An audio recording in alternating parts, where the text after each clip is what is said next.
మామూలుగానే Rajani cinema sets పై ఉన్నప్పుడే updates ఇవ్వండి మహాప్రభు అంటూ మేకర్స్ ని కోరుతారు ఫ్యాన్స్. అలాంటిది ఆయన బర్త్డే వచ్చిందంటే వదులుతారా?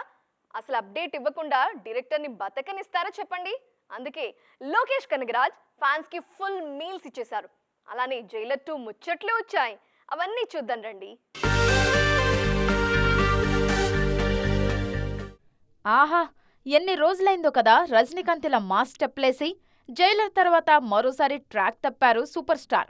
భారీ అంచనాలతో వచ్చిన వేటయాన్ నిరాశపరచడం, ఆ మధ్య కూతురు కోసం నటించిన లాల్ సలాం డిజాస్టర్ కావడంతో ఫ్యాన్స్ ఆశలన్నీ కూలీపైనే ఉన్నాయిప్పుడు. డిసెంబర్ 12న రజనీకాంత్ బర్త్డే సందర్భంగా సాంగ్ టీజర్ విడుదల చేశారు మేకర్స్. అందులో తనదైన స్టెప్పులతో కేక పుట్టించారు రజనీ. కూలీలో రజనీ మాత్రమే కాదు, నాగార్జున, ఉపేంద్రతో పాటు అమీర్ ఖాన్ కూడా నటిస్తున్నారు. 2025 సమ్మర్లో ఈ సినిమా విడుదల కానుంది. దాంతోపాటు జైలర్ 2 కూడా చేయబోతున్నారు సూపర్ స్టార్. నెల్సన్ తెరకెక్కించిన జైలర్ 600 కోట్ల వరకు వసూలు చేసింది. దీనికి సీక్వెల్ ఉంటుందని ఎప్పుడో ప్రకటించారు నెల్సన్. తాజాగా ఈ స్క్రిప్ట్ వర్క్ చివరి దశకు వచ్చింది.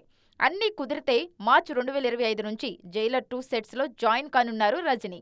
మొత్తానికి బర్త్డే రోజు ఫ్యాన్స్కు మంచి ట్రీట్ ఇచ్చారు సూపర్ స్టార్.